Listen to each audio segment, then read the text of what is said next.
It's your girl Kenlo back at it again, and welcome back to the People's Platform for the Creative Community. And tonight we have Jacqueline Constance.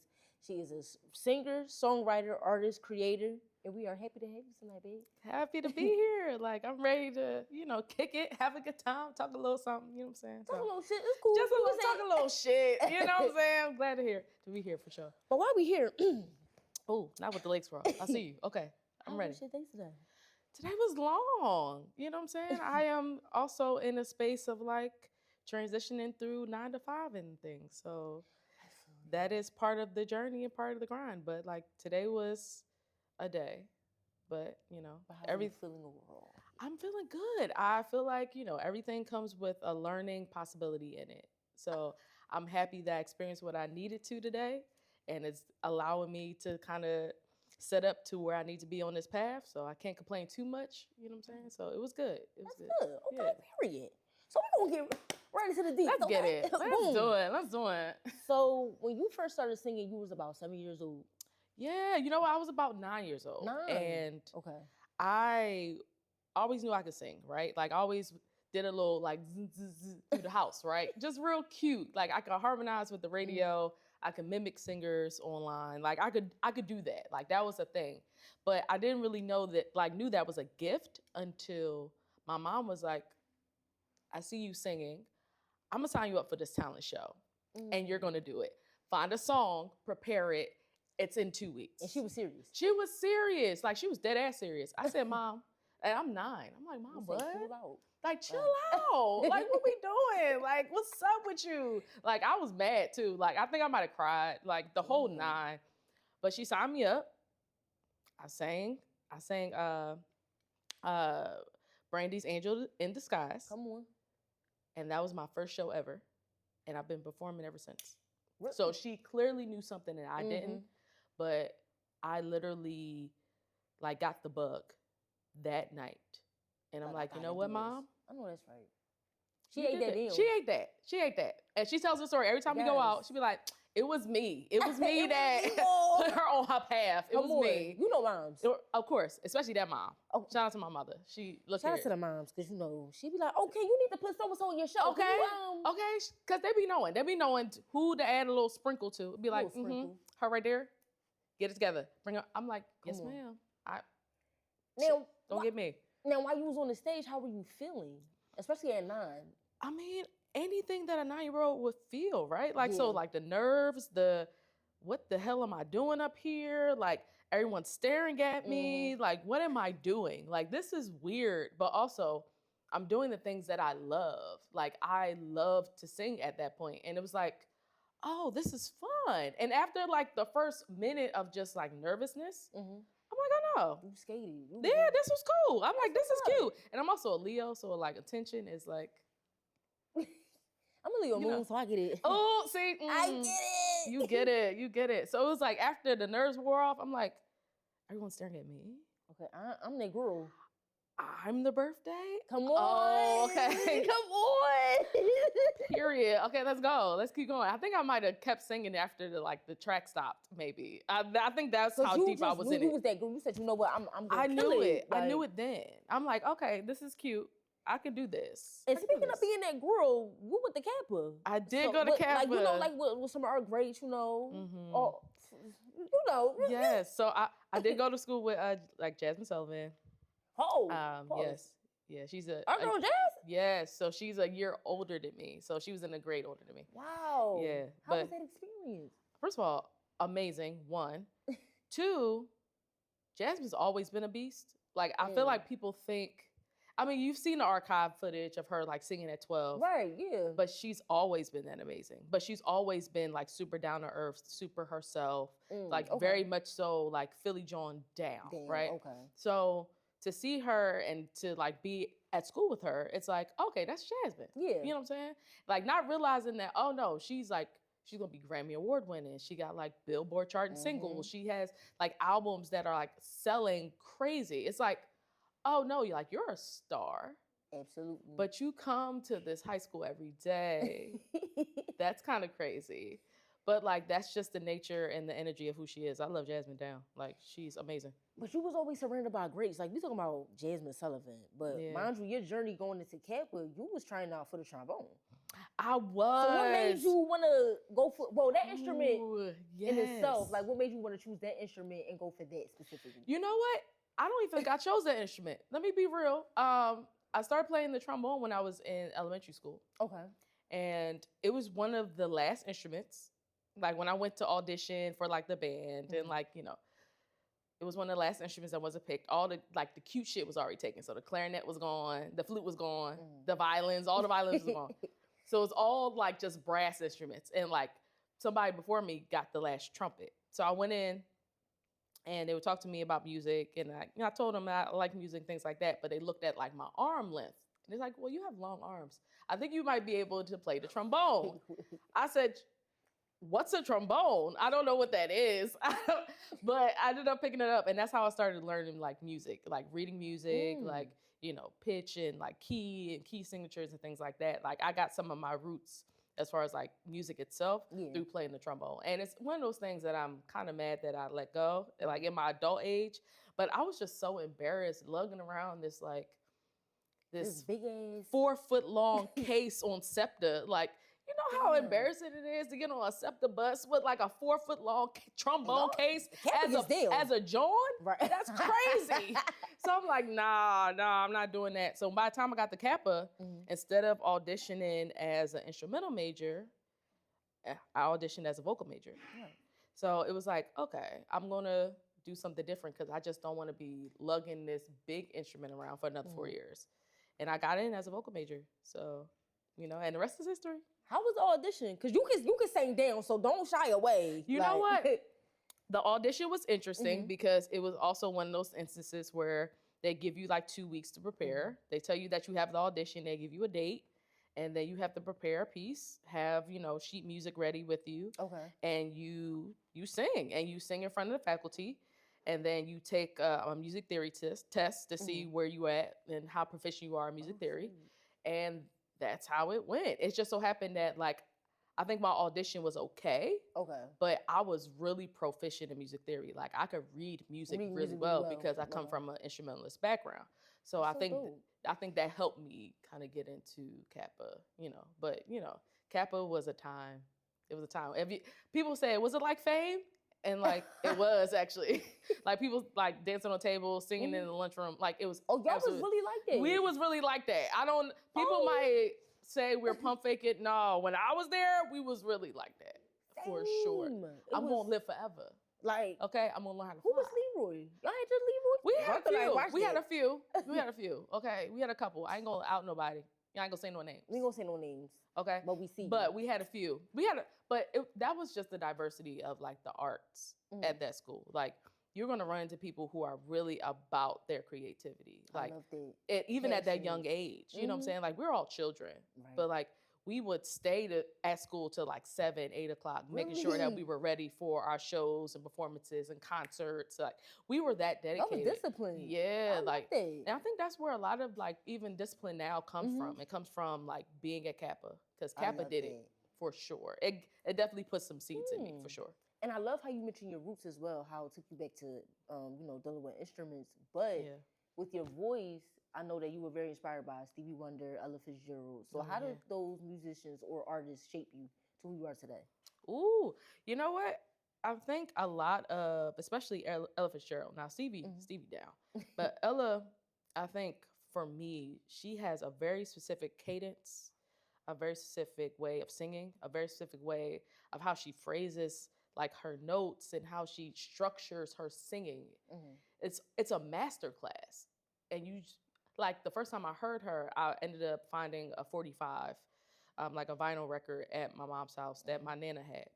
And, you know, I'm going through the vinyls and just put one on, you know, the record player. And it was her Live in Paris album. And I'm like, what kind of singing is this? This is the first time I've heard like scatting and like jazz and like the fullness of it. And I'm like, this sounds like, this is art.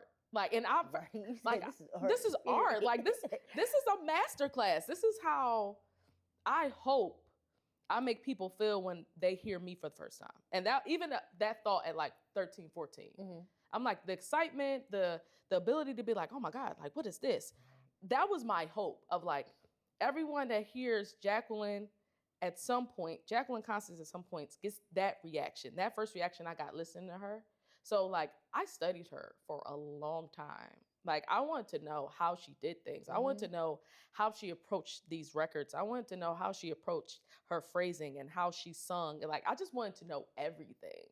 And that led me to like finding all the other jazz artists, which led me to all the R&B artists, that led me to the 70s music and the 80s music and the soft rock, and, you know, being at CAPA led me to the classical music and like the spirituals, and like, so it just opened up a new world for me.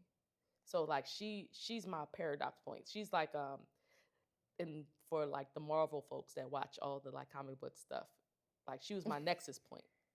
You know what I'm saying? You start tapping a little bit. Just a skosh. But see, you can tell you passionate, and that CAPA really like put something in you, because you said you went back, like not like, oh, I'm gonna go to Beyonce, no shade, babe, love you down. But like, not like you said, oh, your inspiration is somebody that we both may know, but it's somebody that's like from a time we weren't born, our parents weren't born, you know what I'm saying? So how does that feel to know like you're somebody that somebody's passionate about, and you was passionate about other people and got inspired by them as well? I think that's like, you just got that gift in you. You know what? I think that's the hope. I think that is the, you know, the prayer, right? That is, you know, what a lot of artists hope is that you're able to invoke that same energy, that same feeling, that same push of like, oh my God, what is this? What level of art is this? Right. When someone hears you sing or sees your art or experience you live or things like that. I feel like as creatives, like we are all in that space that we want to invoke the next mind to create. And, you know, I hope and pray that, you know, through the music, through the live presentation, through the speech, through the rhetoric, through all of it, that something gets triggered within the next mind that they can start creating for their own right. So that's the goal. And that, you know, that's what the art is. I love that. Yeah. So boom, you discovered, you know, your voice at a young age, took it to CAPA. Now we leave Philly and we go to Wilberforce. Yeah, we go to Wilberforce. What was that like, leaving Philly? You know, we love Philly down. The Johns, the Johnettes, the dickheads. You know, we can never leave. You know, a fuck out of here, dickhead stays in the spirit. You know what I'm saying? But when I say it was the biggest culture shock I've ever experienced. So for those who don't know, Wilberforce is in the middle of Ohio, central Ohio. It's an hour outside of Columbus, 3 hours outside of Cleveland, just to give like reference point, right? And that's more north. Like more south, it's an hour outside of Cincinnati. So it's very central. But because it's very central, it's rural all around. Everywhere, okay. Just farmland all around. So by the time I got to Wilberforce, I was actually planning to go to Westchester. Set up, ready to go, paid my deposit for the room, ready. I got a call from the director, who's still a mentor friend of mine. His name is Dr. Jeremy Winston now. Ended up contacting me. He was like, hey, I've heard you sing. I would love for you to come to Wilberforce. So I'm like, nah, I'm actually good. Thank you, though. I think I might have hung up on him the first time. And I think he actually called me back. And he was like, well, no, I have scholarship money for you. I said, well, you should have started with that, okay? And I ended up canceled all my plans to go to Westchester and made my way to Wilberforce, like literally. And the starting point, like the starting dates were like so different. So like Westchester started in the middle of August, Wilberforce started at the beginning of August, and he contacted me like mid-July. So I had like 2 weeks, maybe a week and a half to like pivot. And like, thankfully my folks was like, we'll drive you. Cool. So they was on board with everything. They were on board, and it was a 10-hour drive. That's important. To get me to school, and that was an experience too, because we talking about like the phases of artistry and what we learn. That took, you know, part of who I am and part of my journey was definitely homegrown and raised at Wilberforce, because it was a time. It was a time. Tell us about that time. How was it, Wilberforce, finding yourself, finding your voice? You know, going through those phases. being out there, a fresh 18, right? It's so far from home, right? Being at college is one thing, but being far from home and 18. and 18 is a totally different thing. And I was a music major. I was in the choir. You're meeting new people. You're experiencing new things. But I'm also like in a space of like CAPA where like everyone is so talented and so amazing. But now it's not just Philly. Now it's like, oh no, you're from Detroit. Oh no, you're from Camden. Oh no, you're from Chicago. Oh, you're from LA. Like paths are like all right. coming together. Okay. Exactly. So it's like, oh no, like, and we're all coming together, experiencing like new ways of living within this rural area. And also Wilberforce is also a HBCU, right? Yes. So it's nothing but Black people. Like it's niggas, okay? In the middle of Ohio, it's niggas. So like we're experiencing everything that Blackness can hold and uplift for us at this HBCU. But we're also in the middle of Ohio, and that has its own challenges, right? Like just because we're at HBCU doesn't mean that everything around us is accommodating. Like that, right? Exactly.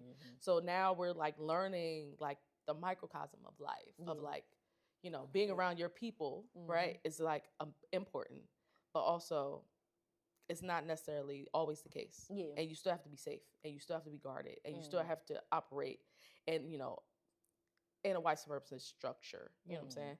So it taught me a lot of the life things. But on the flip side of that, it also taught me a lot of like the art things, of like how Blackness shows up in music and art, and like, being in the choir, being a music major, I learned more about like the spiritual, and like learned more about how Blackness translates into our music. So, and it wasn't just the classical music. It was, it was the gospel. It was, performing mostly Black classical performers. It was, it was those things. I was like, oh no, my ideas of music need to expand now. My ideas of art need to expand now, because my introduction to Blackness and my identity within Blackness is now starting to shift. So it's like, oh, okay. I see what's happening here. I'm not mad at it. Let's get it. So Wilberforce was definitely a time. I pledged a sorority while I was there as well. Delta Theta Sorority Incorporated, beautiful Beta chapter. Shout out to my seniors and my pros, and my pro fights. But it taught me a lot. It taught me a lot being out there. It taught me, that our ideas around who we are structured by multiple things. We're not just one facet of living. Right. We're not just one facet of like experiencing. Like we are a collective, an amalgamation of this world and how we experience it. So it's up to you to experience it in the ways that you need to be able to grow. Yeah. Okay. Yeah. Come on. Yeah, you know what I'm saying? a little life shit. You know what I'm saying? Just a touch. Now, you also found a group out there. Well, you and other people found a group called My Soul. So yeah. Did you going through your phases, you experiencing, you living. Yeah. How did you run into these other people, and what made y'all come collectively, like 8 people, come together and form My Soul? You know what? It is a mix of multiple things, but I had a partner who I was dating at the time who was also very musical, very like amazing. And he was like, you know what? I want to start this music collective. And, being a girlfriend, I'm like, sure, let's do it. And we ended up just getting our friends together, and like we started creating music. And it wasn't anything like, oh, we have like super lofty ideas or goals, but it was like, no, we want to turn this into a thing. We want to, turn this into a label. And we ended up, I think, putting out 2 projects of like music, and like we were the campus buzz. Like we were everything. And like I remember having like our first concert, and like the concert being packed and everyone singing the music. It was like, oh no, it was like one of those moments where like you get the bug. It was like, oh shit, this is different. I like this. This is nice. So My Soul was such a time. It was such a fun time because it was just creativity. It was innocence, because college is a bubble. It's not really life. Right? But it's an experience that like you have, and like you're safe on some levels. So like it was just art, it was love, it was friendship, it was community, it was connection. It got tricky, of course, because folks is human. Yeah. But it was one of those times was like, it probably won't be replicated in that way ever again Right. because of just how the stars aligned for those moments. But it definitely, like you talk about pieces of identity that help shape you. That was one of those times, for sure. That's dope. For sure. Now, you wrote your first song in college as well. I did. What was that creative journey like, and how did it feel releasing it, like creating your own song? Be like, I ate that damn. You know what? Yes, I think for me it was one of those things where I had to trust myself, right? And I think that's the thing, right? Like I think that's the thing with a lot of like growing and learning in art is that the first step is to trust that you have the tools already to create, right? Everything else after that is you honing those tools, sharpening those tools. And it's like, I knew how to put lyrics together on some level. I knew how to write music and like compose, because that's just my like classical background. I also like do composition.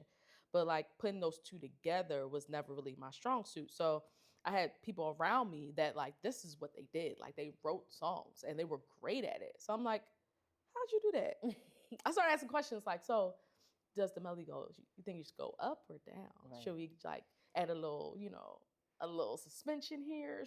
Like, so I started just asking questions and seeing what would happen. And, and through that, I'm like, oh, this makes sense. And I ended up writing some of my first music in college with my soul. I love that. Yeah. So, okay. Boom, because I like moments like this. Like, yeah. Because it's like, when you watch movies like Higher Learning or you watch Fame, or it's like, you got that one group of people, you just know they gonna be the shit. Like, it's like, they gonna be everything when they leave this establishment. Yeah, so like when because you end up graduating from Wilberforce. Okay, so you guys still keep in contact? Or for the most part, I think we all still like communicate, maybe not all collectively, but like I still keep in contact with all the members. They're all doing like extremely well in their like lanes and their pathways. And I think that is the part of it that's like, we were children then. Like we're adults now. Like we're grown now. Like some folks is married, got kids, living life, you know what I'm saying? Like some folks are, traveling around the world and like, producing for like artists, and like some folks are like doing amazing things in acting and education, and like so there's so many like facets like people are touching from that collective that's like, yeah, we doing it. I love that. You know what I'm saying? Like we're really doing it out here. Like we living dreams out here. So boom, you said you could write a song in an hour. That's what the girls told me. Ooh, you could write a song in an hour, correct? Okay. I said that. She might have not said that. I'm just guessing. Possibly. Because it's Jay. I mean, I'm not saying I can't. Okay, that's start there. Let's start there. I'm not saying I can't. It depends. I think it depends on a lot of factors, right? Not a ton, but a lot. I'm big on whatever feels right in the moment. If I have deeper than just inspiration, right? Because you could be inspired by anything. But I think it comes down to being able to connect to something beyond you, to write something beyond you, right? And whether that's like getting a good feeling or getting inspiration from the music itself or a track, or just walking down the street and you have something pop in your head like, oh, I like that melody, that's cute. I think it depends. Okay. But I'm not saying I can't. You get the job done, my girl. Okay, I'm sure I can, and I have, especially if I'm inspired. I was about to say, I feel like you're the type of person, like, once you get inspired, like, you got to go right to the studio. Yeah. Period. And that's why I have a studio at my house. Yeah, I peep how you say, got this stuff. Come on. Yeah, got to, because I feel like sometimes the inspiration hit, and it's like, I ain't got time to be waiting to get into my studio. We got to do it right now, So it's like, yeah, I'm going to get it done. And, even if it's a small reference or something I could give to like an engineer friend of mine or a producer friend of mine, like whatever I could do. But if I got the means to record it right now, I'm going to do that right now. So like, that's the benefit of even having a studio, or even something just record on in your space. Cause it's like, you don't have to wait for anybody. You could lay your ideas down, have them, clean it up, do what you need to, and then possibly take it to somebody and they can like add all the finishing touches and like all the Yeah, cute do shit. all the stuff. Yeah, do all the cute shit. Okay. You know what I'm saying? Add a little bass drum. Right. A little 808. Come you know what on. I'm saying? A little Like, tom you here and got this there. little But do. You know what I'm saying? Like they can do all the cute shit for you. Like, Period. but sometimes you just gotta get the idea out. And Yeah, that's it. that's it. And that's how it would be. And I love creating in that way because it's like it gives something deeper and more authentic in that way. I like that. Yeah. Now, with your two projects, the Jacqueline Show and Orange Moon, it was a gap, right? A large large gap. Now, tell us about that journey within that large gap and how music possibly changed for you.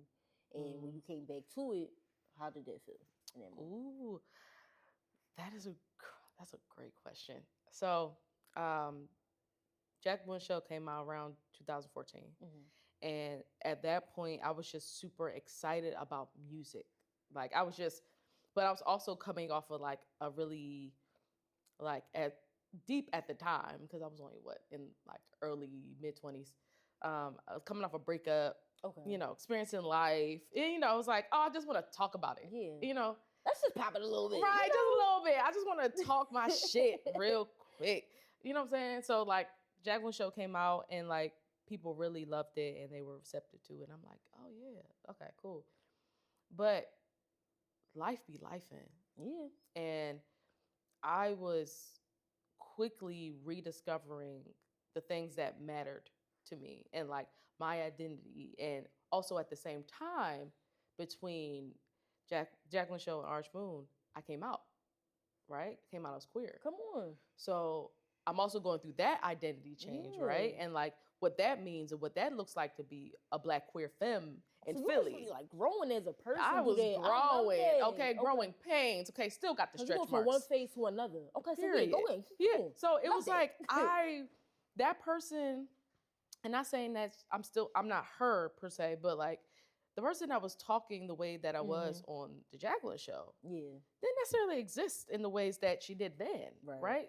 So I put out Orange Moon, and like Orange Moon, I feel like was one of those like stepping into like levels of queerness that I'm like, okay, cool. But I was still trying to figure out who I was and how I existed in those realms. And like, it was taking me some time. And I don't ever want people to rush like that journey, right? Yeah. Especially when you're trying to figure out who you are, especially when you're trying to figure out who you are that goes against what the status quo is, right? Because being Black, being queer, being femme, being, like masculine, femme, kind of transitioning between both, like that goes extensively beyond what is considered the status quo at the point, right? So it's like, I'm trying to figure out who I am, and then also working in realms where people inherently hate me more now. Like, so you put it that way, inherently hate me more. Like we was already 2 strokes down when I was just black and a woman, right? That we was already bagged at 100. But now we add a little queer, a little sprinkle on top. My God. Just having this conversation with somebody, I'm like, listen, like, I'm a problem when I wake up. Like, I walk out, that's it.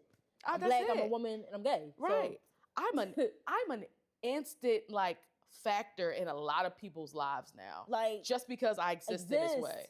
And it's like, how do you navigate that? Because fuck the art. Y'all say fuck the art. Fuck the art for a second. For a second. Let's put that to the side for a minute. That's so true. Like, you instantly become the thing that challenges, like, white supremacist structures, right? When you exist in these ways. This is getting so good. So now you're in a space of like, okay, not only do I have to figure out my identity and what makes sense for me, then how I want to navigate the world. Right. But now I'm in a space where I got a target on my back, I got a target on my front, and maybe on a left thigh. Just for existing. Just for existing. Now, have you ever had people, even in the indie creative world, treat you different because, oh yeah, I'm a woman who's Black, who's queer, but I can also sing my ass off. And I have a voice that'll shake the room. So have people even just wanted to work with you just based off that? Yes, and the opposite, right? Both ways.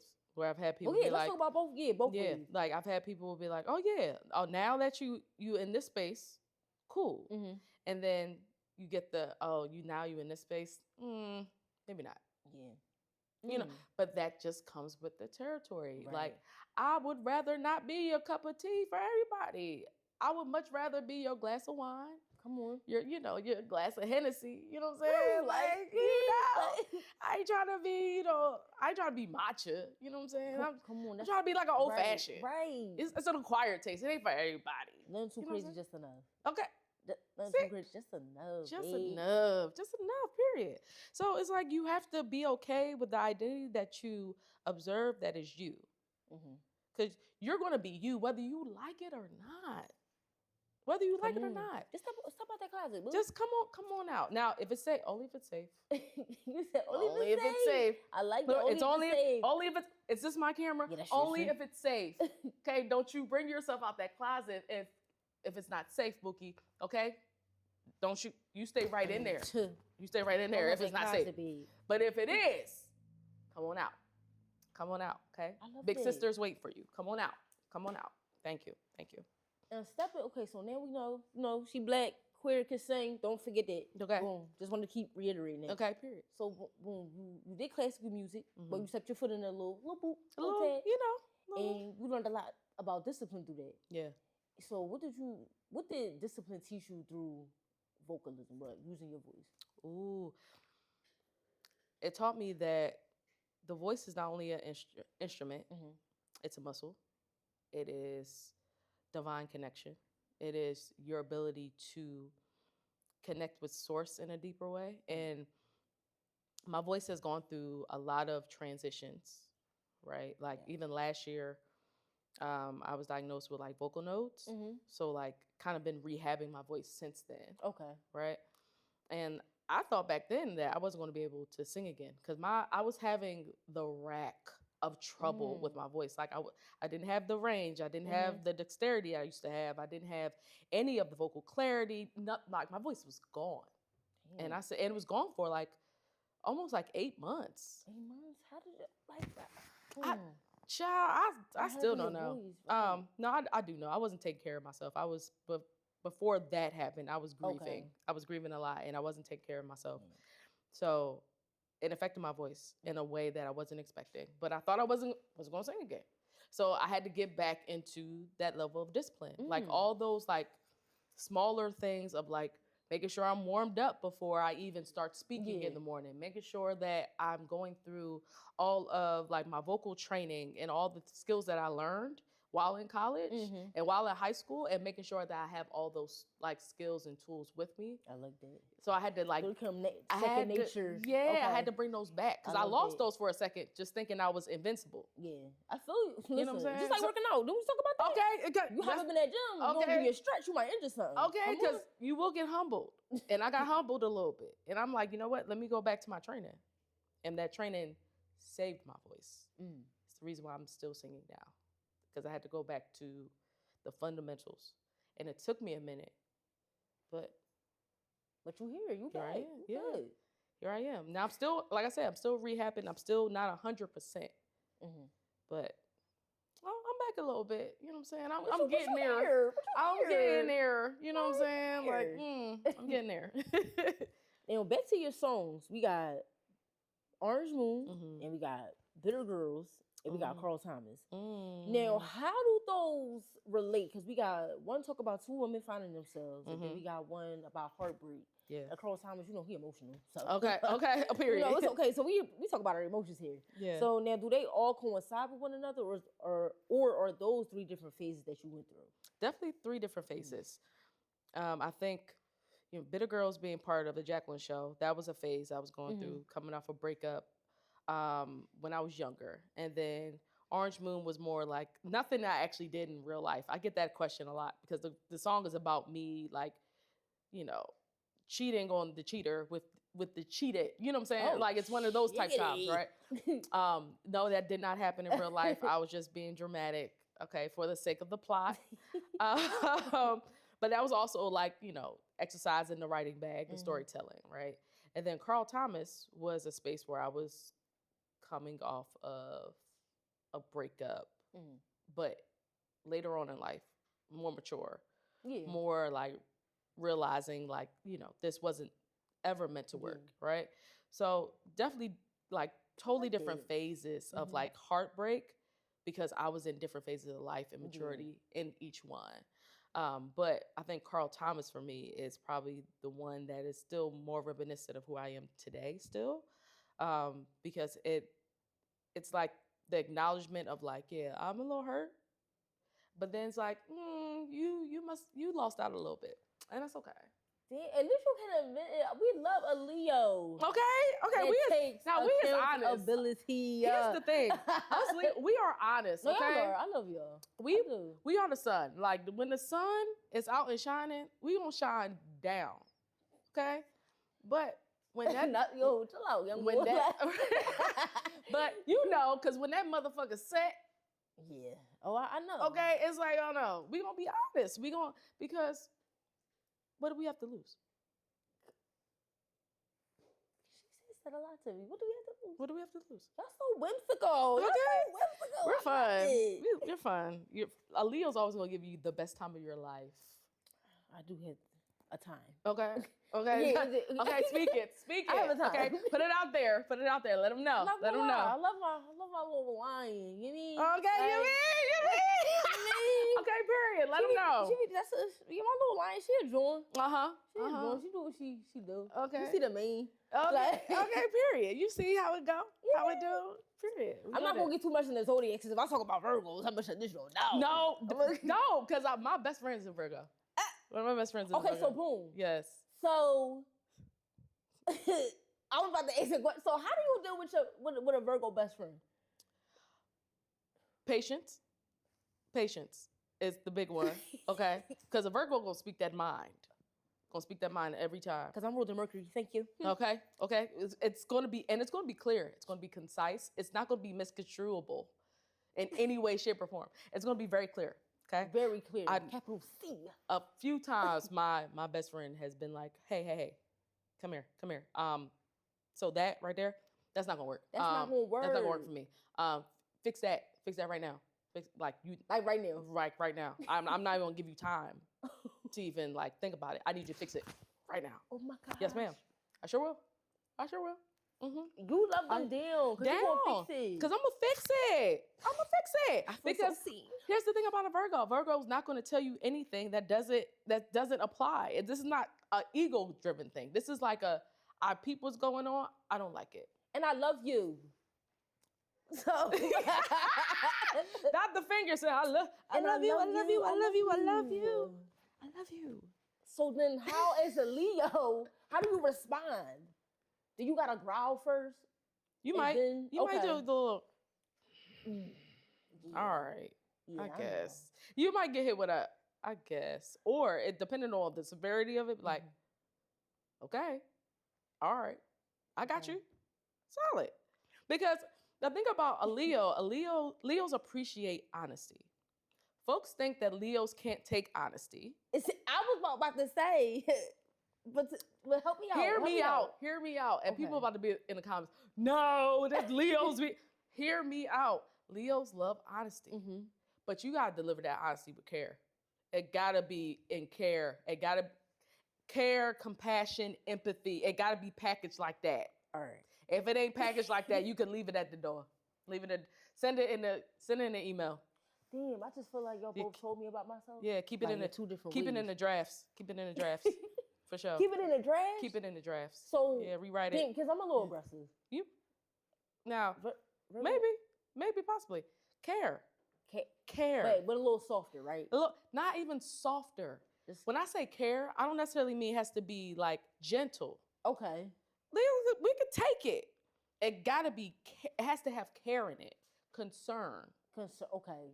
Sure, like add a little concern in your tone. Not even in the tone. It's not just the tone. Okay. So I think it's a combination of all of it, right? When I say care, it means that you're coming to me not necessarily because it's just like maybe I did something that was fucked up. Mm-hmm. Valid. Niggas is human. I hear you. Let me know how I hurt you. Let me know. Like, you don't even have to, sure, be like, damn, that hurt my feelings. What up? I hear you. I'm sorry that hurt your feelings. What about that hurt your feelings? So I don't ever do that shit ever again. You right. I'm just saying. Okay. When I say care, empathy, and that's more directed at me. Now, if you do something fucked up, right? And I'm, you know what I'm saying, turn the tables, and I'm like, yo, babe, you did something crazy. And y'all sweet with it though. Y'all are tender. Y'all are. Yes. Very tender. Very. But if you see the tenderness, that means we trust you. That means you trust you. No one gets the tender. Everyone gets the growl. Oh my gosh, that's so true. Niggas get the mane. Like, niggas get the growl. They get the burn from the sun. They don't get the warmth. Damn, yeah, my little. Yeah. She tender. Yeah, so if you get a little tenderoni, that means she comfortable. I ain't gonna lie, that's my tenderoni. No shade. You know what I'm saying? We love that. Okay, period. That's we my love a little tenderoni. But she's tender because she trusts your ass. Don't take it for granted. Well, I've learned a lot about not only Aaliyah, but myself. Okay. In this moment, thank you. No problem. Can't wait to have another Leo in the chat. Okay, period. Okay, I know that Leo's in the comments gonna be like, that's right. Wow. This is the first time I agree. Wow. Sorry to my Virgos. If you feel like I let y'all down, it's time to evolve. No, we love the Virgos too. Okay, because it always comes from a place of love. Y'all ruled by Mercury. No, you're right. So it's like it comes from a place of like very much so concern, very much so like you're gonna speak your truth. Mm-hmm. Mercury's about communication. Yes. Like that's the root. So it's like, oh yeah, like you're gonna speak your mind. And speaking of truth, in your mind. Yes. Boom. So you came out. I did. To your parents. Or to your mom, because you got to start with mom first, right? Yeah. Okay, so in that moment, you already knew who you was. Boom, you said, I'm yes. I like the girls, Okay, I like the girls. The girls. Love the girls. Love a woman down. Okay. I love a woman down. Damn, okay. Oh, it's just. I love them boys too, but don't be in my comments though, because I love them girls say I got a girlfriend, sure. So they are. They are, yeah, like they're cool, whatever. They cool. They cool to look at. But that girl, them girl, Yoshi, yeah. I'm gonna say her name one. That's mine. Okay, that's me. That's me. Yeah. I love that. I love it. Damn it, yes. So when you went to your mom, you was like, you know what? I'm gonna sit you down. I gotta tell you something. Set the scene. Bow. You know what's funny? Sorry, family. I did not tell my mom. Oh. My sister said. So I have 3 sisters. Sisters. I do. I'm the middle child of 4. And we're gonna talk more about that. Bow. Yes, okay. we're gonna come. Yes, we're gonna come back to that for sure. But I ended up telling my sisters first. And this was right after, I believe, the Pulse shooting that happened in Florida. And I'm like, you know what? It's about time. Mm-hmm. And I told my sisters, and eventually made it back to my mother. So me and my mom never had that chat. Okay, but we did have a chat in our own special way that only my mother could really give me. So maybe a year or so later, maybe, I think Pose. That's the show. Pose. Pose came out. And I don't watch TV that often, but my mom does. And she invited me over, and we was like cooking, chilling, drinking a little wine, very big mother and daughter things. And she ended up turning on the TV show. And she was like, have you watched this show yet? I'm like, no, I haven't watched it. I'm busy. I don't really watch TV like that. She was like, you should watch it. I think it would be a really cool thing to watch. And I'm like, okay, solid. But in the midst of the show, we're watching it, and we started talking about marriage. I don't even know how we got there, but she was like, marriage is important, and it should happen between people that love each other, no matter who that is, whether that's man or woman, woman and woman, man or man, it doesn't matter. Mm-hmm. Whoever, and she directed it to me, she said, whoever you need to be with, the top line should be that you love them. And I said, heard, Mom. And that was her giving me the signal of like, I love you, okay. I see you. And like, as long as they treat you right, I'm Gucci. So that's my boots. That's my mama's. Shout out to Rita. You know what I'm saying? That's my rock. I love that. Yeah, that's my rock. Now, is this the moment where you started changing the pronouns in your songs? Because I know you would talk about him, and then the more you got comfortable and it was freeing talking to your mother, that's when boom, everything changed. That's when everything changed. And now, don't get me wrong. Like, I feel like there's always, especially in around that time frame, even though like being gay, being queer was like more socially acceptable. Like there was still like a little bit of like discourse what was the pushback, around it. Especially being from Philly. Yeah, so like aggressive. Right, you know? right. You know what I'm saying? So like you hide in plain sight. You might change the pronouns of a song here and there. But when my mama said I was good with this gay shit, all bets are off. I'm talking about all the bitches. What are we doing? I'm talking about all the biddies. As soon as she said, "Oh yeah, you good in my book," oh yeah, we talking about all the women. By the time I get home, I'll be in the studio. I'm in the studio talking about the girls. I love it. You know what I'm saying? So it was like she solidifies a lot of my identity. She didn't create it. She didn't build it. Yeah. But those parts of it, if my mom sees me. So you felt safe, like that safety, freeing moment. I love that. Absolutely, absolutely. And I say freeing because I remember when me and my mom had the conversation. I just was talking to somebody about that. And we was just talking. I was like, having a normal conversation with her. She was like, it don't matter. Like, she was like, you want to have a kid with a woman, like, go ahead. I was like, oh say less. We at Big Mama's house. Right. Say less. I'm dropping them off to you, Mom. Yeah, like, say that. Come on, Grandma, let's get it.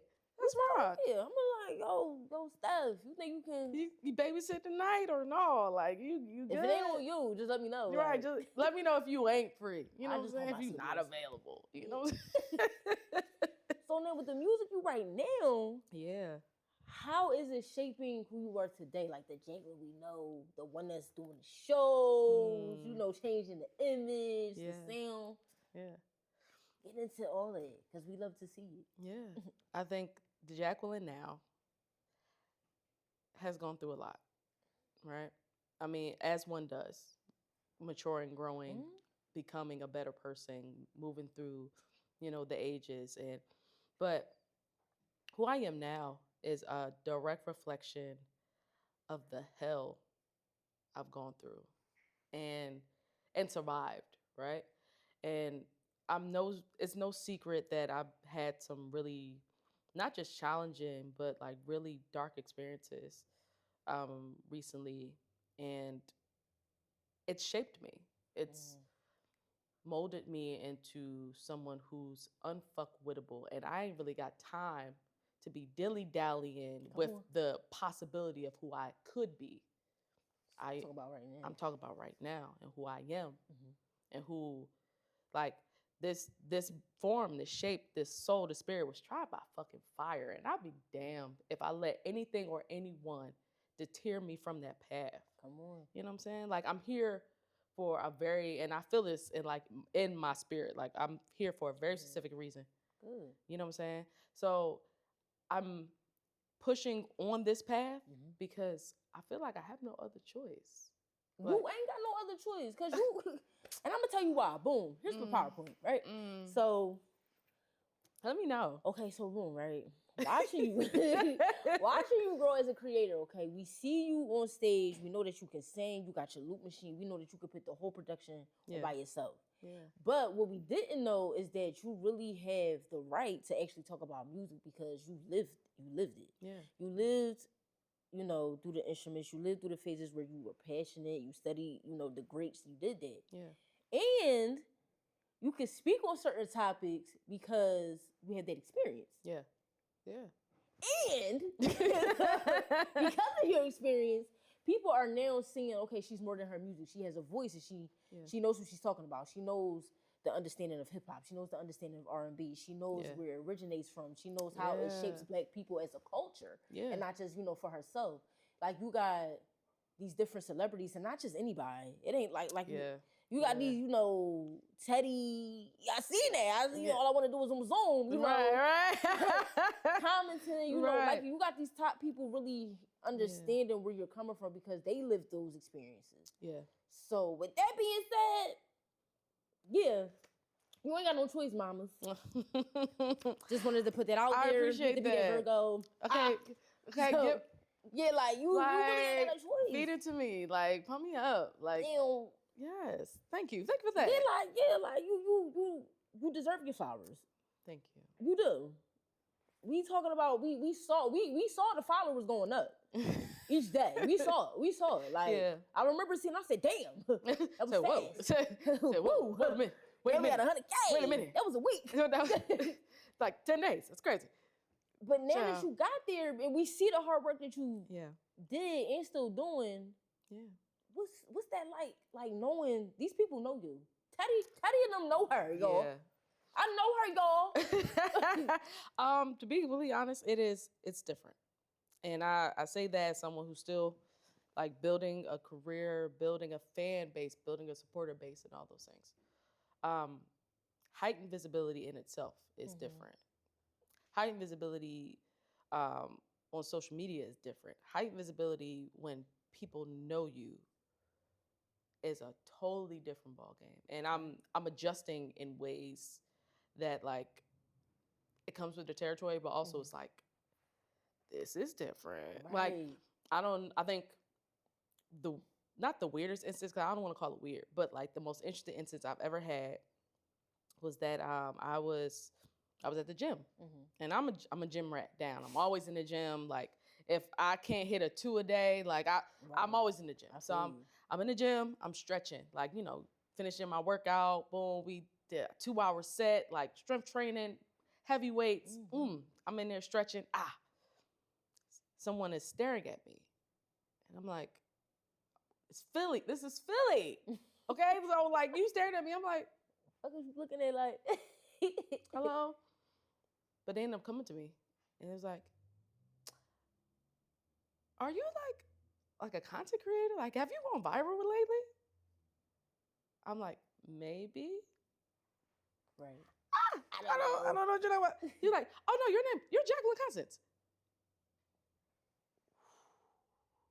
Mind you, I know. I'm like, because somebody me mugging you, you think it's like you just want to fight, and we can always do that. Okay, we can always fight. I'm that type of bull. Like we can always fight. That's the default. But when they like said Jacqueline Constance, I'm like, I had to disarm myself for a second. I'm like, oh, okay, you've seen a video. Right. Let me fuck you up a little bit. Right. Yep. Let me bring it down. I'm like, yeah, that was me. She was like, oh my God, like that was so amazing. Like, can I get a picture? Now I'm also in a place that I'm not supposed to be. Like I'm still on like work hours. So like I'm not supposed to be here. Like I slid out of work early. Like wasn't supposed to do that. So I'm like, not really, because you can't post it now. And I don't want to give you like, right. I don't want to be weird about it, but I'm like, I'm not supposed to be here. I'm supposed to be at work. But they were really cool about it. She was really cool about it. She was like, no worries. Like, I just want to let you know.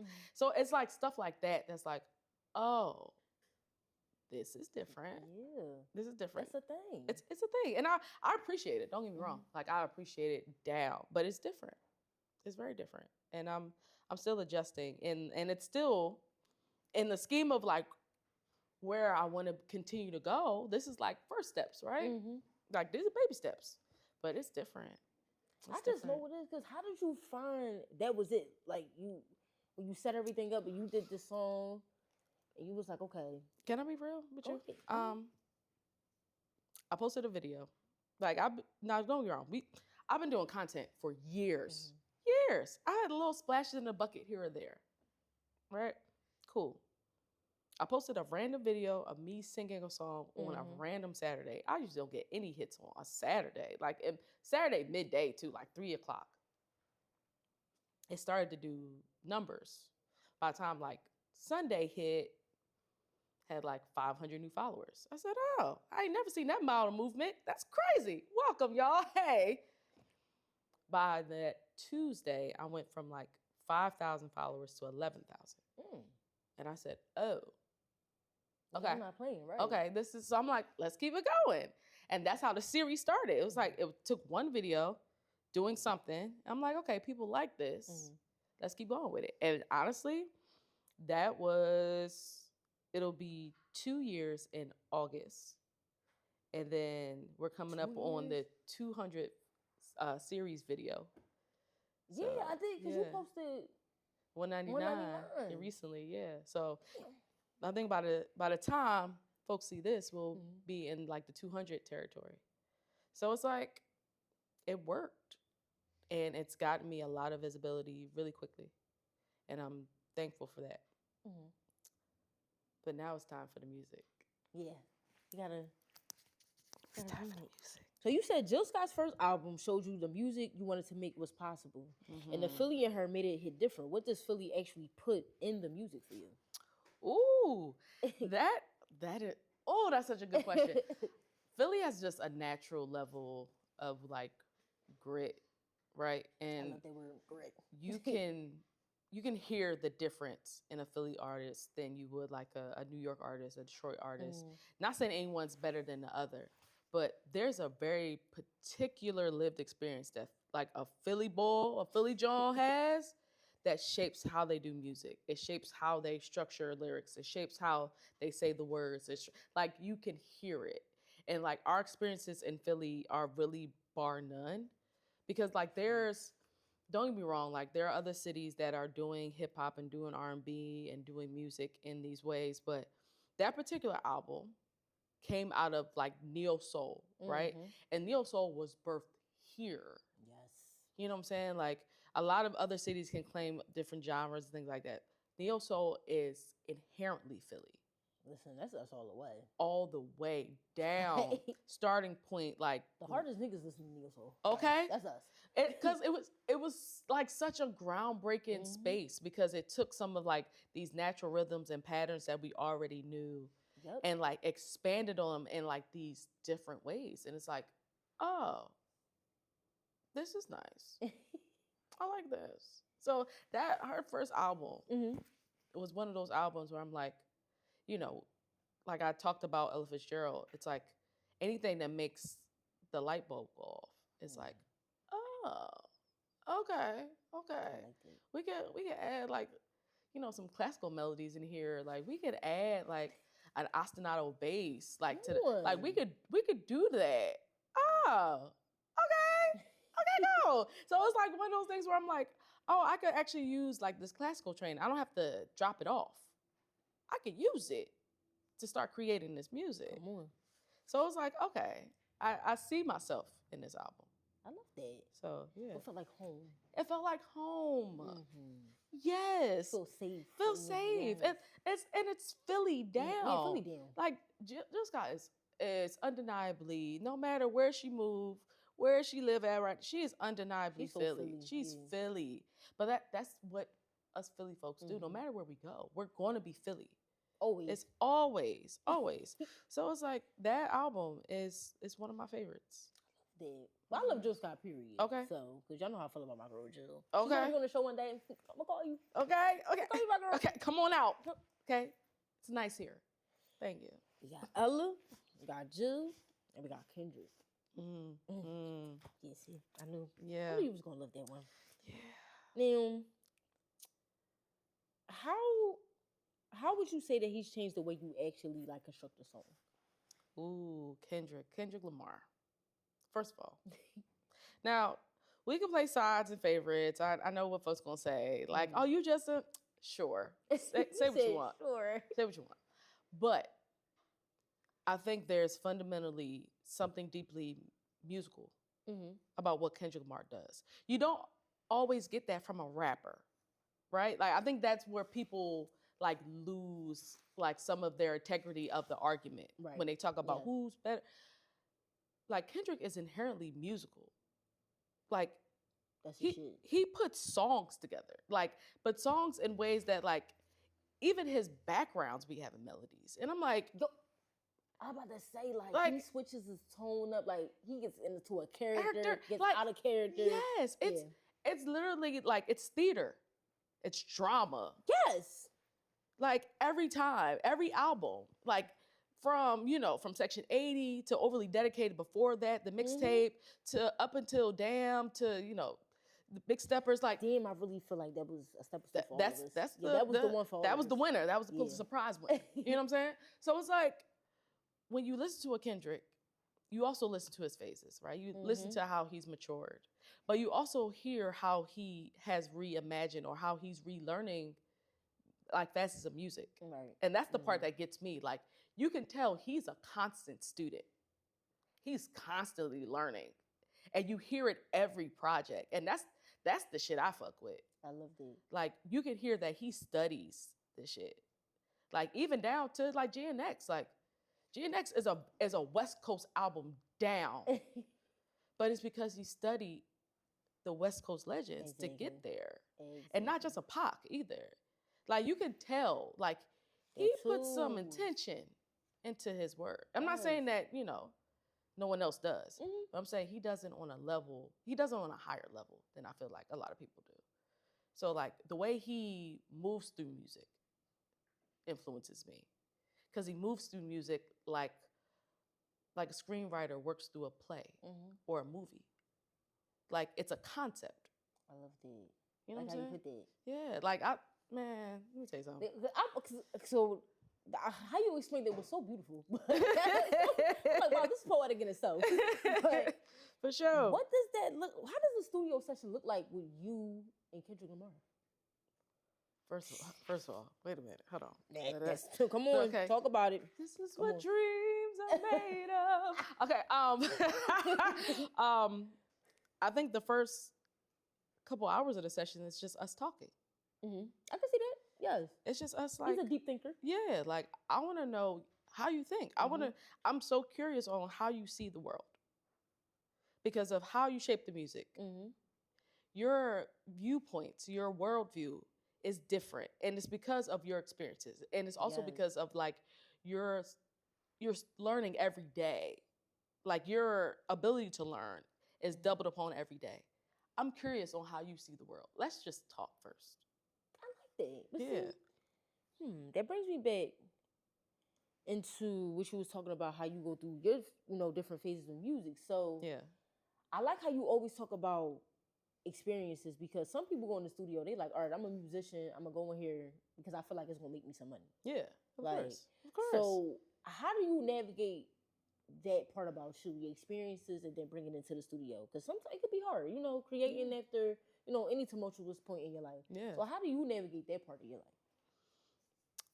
I'm honest. There are things that... Period. Real shit. There are things that I'm never going to talk about. At least not out loud. Because those are mine. Okay. You know what I'm saying? The boundaries come into play. Yeah, like, those are mine. Those are like my own internal things. But there are a ton of other things that I'm an open book. Yes. Talk to me. Yeah. Talk to me. And I think that's, like, the part of this that, like, allows me to even still be able to create, is that, like, I know myself in those ways where it's like, you give me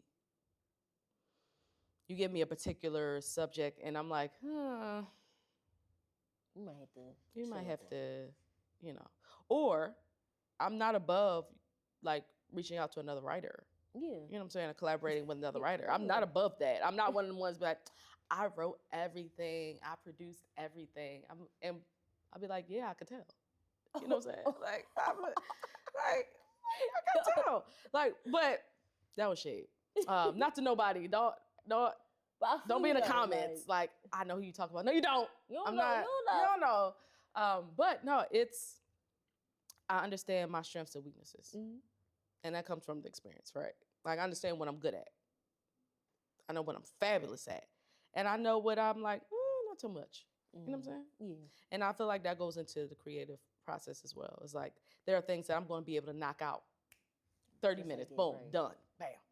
Then there's going to be some things where it's like, this might take a day or two or three. You know what I'm saying? So, like, I'm honest about myself in those ways. And I think that's what makes, like, the creative process easier, because I am honest, even to a fault. Come on. I love that. The girls is in their era. Okay. The girls is in their era. Yes. And I like how you said you're not going back to that to that shit no more. Like, you're not going, now that you here, that's it. That's it. So what changed and that was it? Like, when you stepped into the room, you wrote Don't Fuck With Me. Yeah. And you said, okay, this is my time, this is my moment. The studio session is over. We'll be back soon. Right. So what was that? Like, it was my general frustration with the world. Okay. That I didn't want to Now this is Because that's real. this is the Sag moon in me, that I didn't want to filter out into any other space of my life. I would much rather put it on wax than to put it on these fists. Come You know what I'm on, saying? G. Like, so when I'm going on a record and I started with like, you got a bitch fucked up, I mean it. And I'm gonna leave it there. Like, music in some ways is my therapy. Now, I do have a therapist, don't get me wrong, okay? Okay? Pay her every 2 weeks. Thank you so much. But it's like my safe space. So like, I talk about things and I'm angry on the records and I do the things that I need to, and it's cathartic. It's therapy. It's movement of energy without movement of these hands. And folks need to be happy about that. Repeat that. It's movement of this energy without movement of these hands. Okay? You know, I gotta start writing these things down. Okay. Folks, I'd be happy that I just hit play and I didn't hit you in the top of your fucking head. You know what I'm saying? You're right. Because I could have just smacked the shit out. I could have just smacked the shit out you, and we could have kept it moving. You know what I'm saying? But I'm a little harder. Right. I'm hit you in these records. That's one thing about Leo. Y'all got that thing about y'all. You know what I'm saying? Y'all got know that hit thing. people without, like, it's like, damn, I felt it in my spirit. I hope so. My soul. I hope so. Because that's much better than alternative. Come on. For sure. And you worked with somebody named King Britt? I did. Come on. And you was on the project. I was. First of all, big homie, OG in the game. When we talk about legends, living legends, King Britt is one of them. What was that experience like working towards y'all? Working beside. You know what? So big. It was one of those things where like I was, moving and grooving through the music and through Philly, and he contacted me and was like, I love what you're doing. Come to the studio, let's create. I said, what? Me? Excuse me?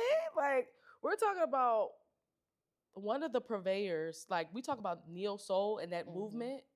He was there. He was one of like the front runners of these movements. You know what I'm saying? So like we talk about, this is an OG. Right. So for him to be like, to see me in that way, it's like, oh.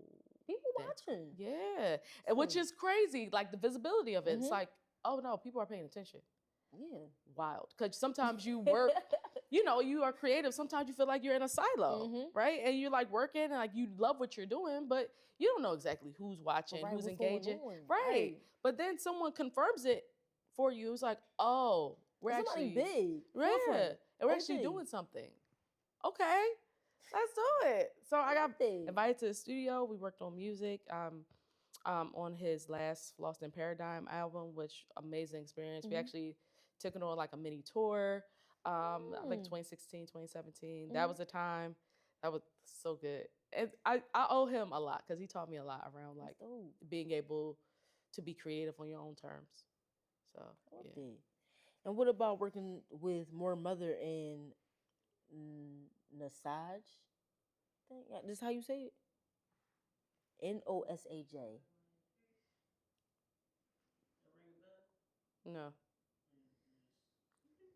We just going. Yeah. Don't worry about that. Because I've never worked with More Mother either. I've done a show with her, but I've never worked for her. Oh, well, tell us about the show. How was the show? That was a time ago. That was some years ago. That was that same era with King Britt. And like we shared a bill. And I actually met her a few times. She's amazing. That's dope. She's dope. I always see you like working with big names though. like that's what you do. So like, what would younger Jacqueline say about older Jacqueline? Ooh. She would be proud. She would be like, "What the hell is this? What you doing, this is girl? Nice. This is nice. You ain't got no roaches or nothing." But no, she would be impressed. Yeah, this is very impressive. Yeah, and young Jack was not easily impressed at all. Yeah. Let me tell you something. I wasn't pretentious, but like you not much impressed me as a child. Not much. And I think she would be impressed. She'd be like, oh, look at you. Come on. And thank you. Thank you, girl. You know what I'm saying? I love it. Yes. And we what? We in May, about to be in June. Mm-hmm. What can we expect from Jacqueline for the rest of 2026 going into 2027? So we're definitely getting new music. Yes. We're getting a ton of new music, and I'm so Oh, excited. we excited. Yeah. Come on with it. I'm so excited We to ready. drop a lot of this music. I've been working with a ton of new producers and collaborators. My main collaborator right now is my homie Chris Cargo, and he's amazing. Just a dope producer, musician all around, and like we've been grinding it out. That's good. We've been working. It's a blessing. So I'm blessed, and I'm so excited for you all to like to hear this music. Like it's so good. So it's gonna be a cool run of like really dope music and really dope songs and songs that speak to, like we talked about, like who I am and like the journey of how I got here. So by the time this airs, we'll have a date. We'll have some dates aligned and ready to ship out to the world. But I'm excited. You should be. Yeah, I am. What is your greatest advice that you would give anybody? Like, you know, growing a fan base or just growing in the creative space? Ready? We always ready for some good. Come on, give it to us. Find a thing that you do naturally and just do that. Whatever you do naturally. Just simple. Simple, right? Because I can sing, right? Cool. I could write songs. I could loop. What else I do naturally? I could talk. I have opinions. And those things are also putting me in different spaces and different lanes and different. So Absolutely. what I would tell anyone, especially if folks trying to get in like the social media game, and whatever you do naturally, whatever you do when you kicking it with your homies, 3 a.m. on a Friday, and y'all on the way from like Wawa, like, and y'all about to get out the car and to put in your Wawa order. Whatever you doing right then, do that. Do that. Do that. Do that. I promise you that is going to fin well for you because Like that's what you do naturally. Like if I get into a cipher, you might as well just start recording me, bro. Right. You might as well just put me in this. Right. Just Like, press play. Press play. Because no one on this world, on this planet can be you.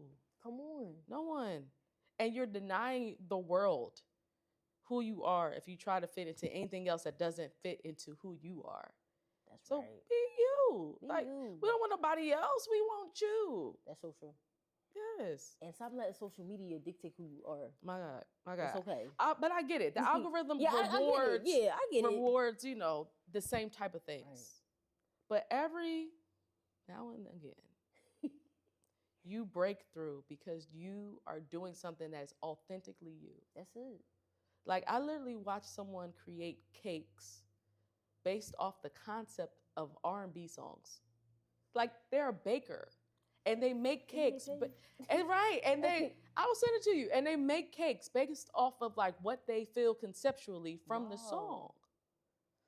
Makes cakes off of that. Yes. And I'm like, that's a concept. That's a concept. And like, yeah, it may not be getting traction now, cool. But it will. But it will because that's creative. And that's something that's different. And it took someone being like, I'm going to do this. So just do you. That's all I got. Like, ain't no fluff to it. Ain't no special shit. Ain't no special sauce. Just do you. And speaking of press and play, we're going to play a game. Ooh, it's a game. It's a game. I love a game. I love a little game show. You know? Boom. I'm ready. Okay, so for this game, it's called Speed Round. Ooh. I'm going to ask you a question. Okay. You'll give me a fancy answer. Bow. Ooh, okay. Cool. I can do it. So first album you memorized front to back. Boys II Men 2. Come on. A song you wish you had written. It's okay. Love is Stronger Than Pride. Sade. The Philly artist right now who deserves way more flowers. Tierra Whack. Come on. What are you listening to when you have nothing to prove to anybody? Rachmaninoff. A song that broke your heart.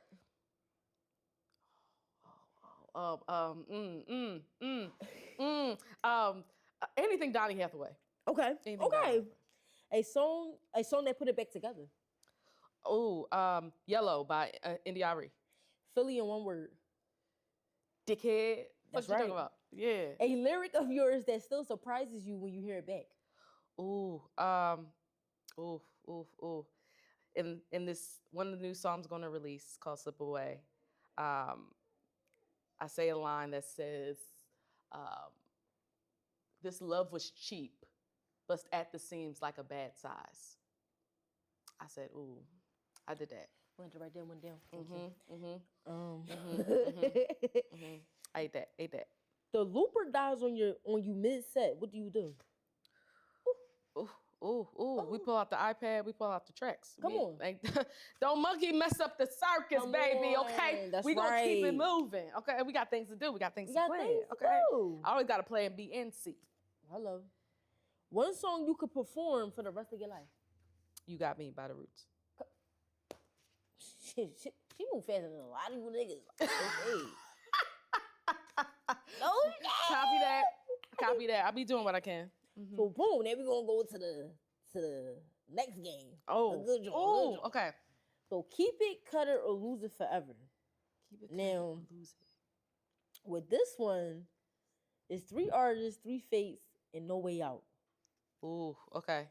Keep it, cut it, lose it forever. Wow, you gonna Okay. get me in trouble. Okay, I already feel it in my spirit. Go ahead. So Go ahead. the 3 artists, no, okay. Option. So just read the options. Okay. Keep the whole thing. Option 1, keep the whole thing. 1 artist, full discography, stays completely intact. Every album, every era, every B-side. You keep all of it forever, and you can listen whenever you want. Okay. Option 2, keep the first 2 or 3 years only. 1 artist, you only get the early work. The first 2 or 3 years of their career, and that's it. Everything they made after that, gone. You never hear it again. Okay. And then option 3, lose the whole discography forever. 1 artist's entire catalog disappears. Every album, every feature, every live recording, wiped. Gone forever. You never hear a single song from them again. You have to assign every slot and tell me exactly why. No ties. No, I can't do this. You're doing this. You're doing it. You're gonna get me in trouble. And the artists are Ella Fitzgerald, Oh, Jesus. Okay, go ahead. Kendrick Lamar, Okay, and go Jill ahead. Scott. Oh, Jesus. Okay. Okay. I know. I'm so sorry. Wow. This. How would you do this to me? My God, on today. My God, on Thought we were today. friends. Hey! Thought we were friends. Okay, so Kendrick, we're keeping this whole discography. I can't throw it. keeping it? We're keeping Okay, it. We keep it every album, every perfection. We're keeping all of it.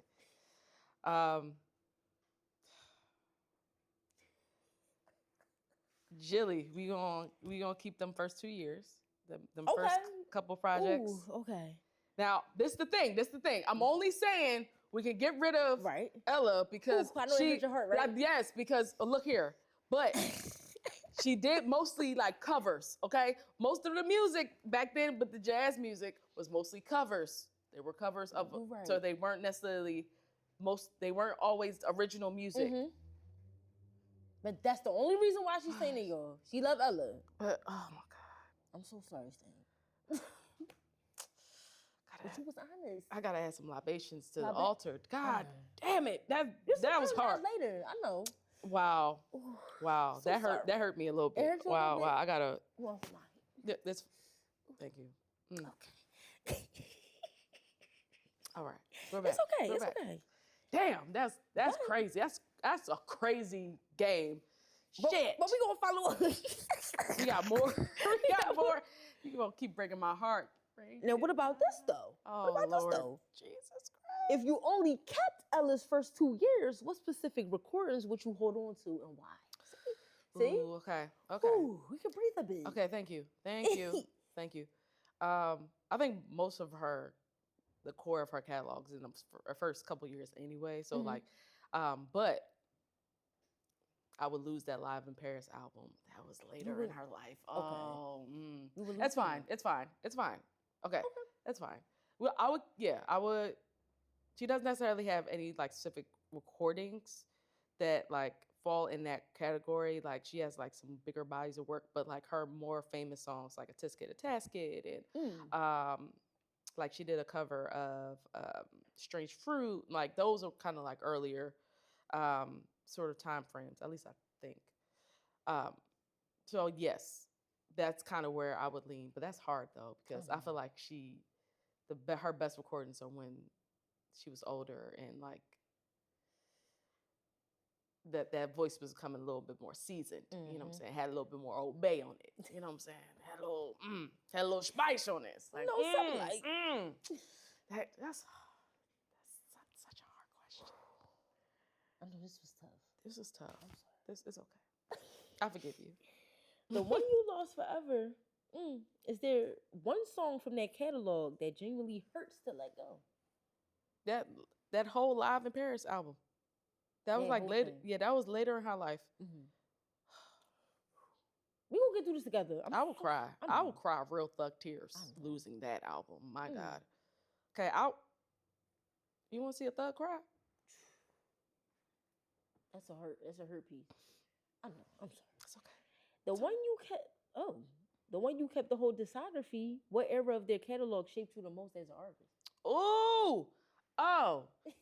Section 80. That right after the mixtape, right before the full album. Section 80. Baby, that's also my introduction to K-Dot, to Kendrick, with Section 80. So you felt it in your soul. Like that stays with me. I don't care what. I love all the music he puts out. Nothing for me top Section 80. Top 80, okay. Yeah, Section 80 is like pinnacle. I like that. Yeah. Which one of these three would have understood the version of you that was still changing pronouns in her own songs?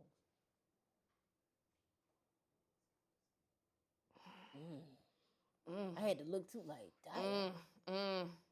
That's rough. Wow. I want to say,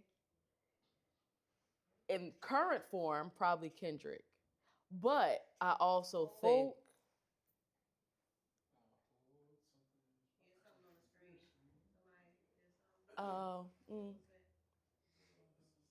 Not now, my boy. Right, not now, baby. No, you good. Okay. I'm about to be done. All right. Okay. Sorry about that. No, you good. You good. Which one of these three would have understood the version of you that was still changing pronouns in her songs? Whew. Wow. Hell of a question. That was still changing pronouns. I mean, I think probably maybe Ella. Maybe Ella. I feel like only because during her heyday, you know, the girls were doing the things. They were doing the things. Yes, now, they weren't out and about with it, of course. At least not everywhere. But they were still doing the things. Yeah. Like, she still came up around 1920s. Yeah, right. Like, that era, right? And, like, the girls was fucking on the girls. They was... So, like, yeah, she might understand. She might have seen some... So, peeped... Okay, peep the... You know what I'm saying? We see each other. Okay. And be like, oh, okay, I see why you changing the pronouns on them songs, girl. Yeah, like, it's okay. It's okay. Let's come on out that closet. It's we safe. see you. It's safe. Come over to Auntie house. Let's talk. Let me see. All right. We ain't gonna cook you no more. Okay. You good. That was great. Thank you. How you feeling now? Thank you. I did it. I feel good. Great. Thank you. You got through it. I did. Thank you. I appreciate you.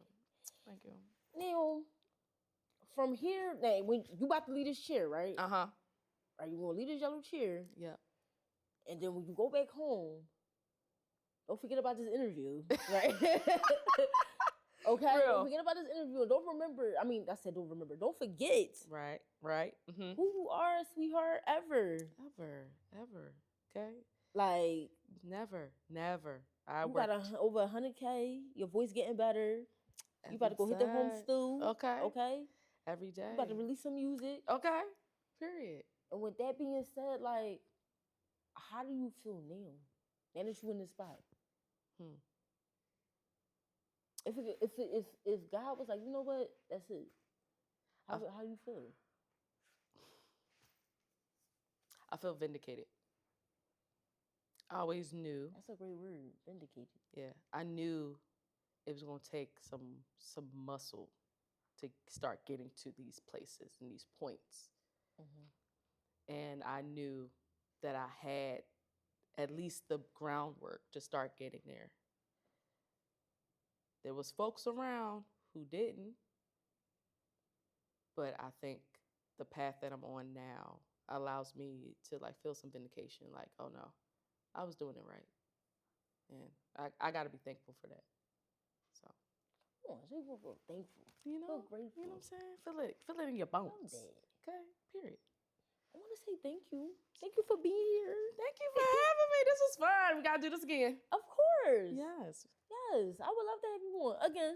Yes. Because you know, I don't shoot once, I shoot twice. Okay, period. Okay, outside. Okay, period. And we ain't gonna go nowhere yet. Let them know where they can follow you. Okay, so follow me everywhere. Okay, all the things: Instagram, Facebook, TikTok, Christian Mingle, Black People Meet. Come on. All the things. Tinder, swipe right. No, JACQCON Music, Jacqueline Music on everything. Follow my fan page, jacquelinemusic.com. Come on. We got things coming. Sign up for my newsletter. We got so many things coming down the pipe, and I'm so excited about all of the things, new shows, new music, new concerts, all of it. So I love it. follow me there. Sign up for my newsletter. Hit me up. I'm around. Y'all already know it's your girl Kenlo back at it again. You know where to find me, The Kenlo Show. But before I go, because I told her not to go, but you know, before I go, stay tuned because we got more coming from Jack, and I'll be back at it again soon. So, I'm here to provide a little insight, a little inside look into my new single called Slip Away. So, not to give too much tea, this is not tea time, okay? Put your cups away. But I was going through one of the most tumultuous breakups I've ever experienced, ever. And when I say a breakup, I'm not talking about a little do-to-do, we just not talking. I'm talking about some deep soul-crushing shit, okay? And we decided to take a break. And in this break, I decided to write a song about how I was feeling in real time. And when I say this song is literally a snapshot of my experiences. So what you hear is absolutely real. What you hear is absolutely real life. And what you're hearing is absolutely true to what I was experiencing. So this is not a fairy tale. It's not just a little short story. It is something that actually happened to me. So when you listen, understand, feel it, internalize it, hear it, but love on it and experience it. So I hope you enjoy it.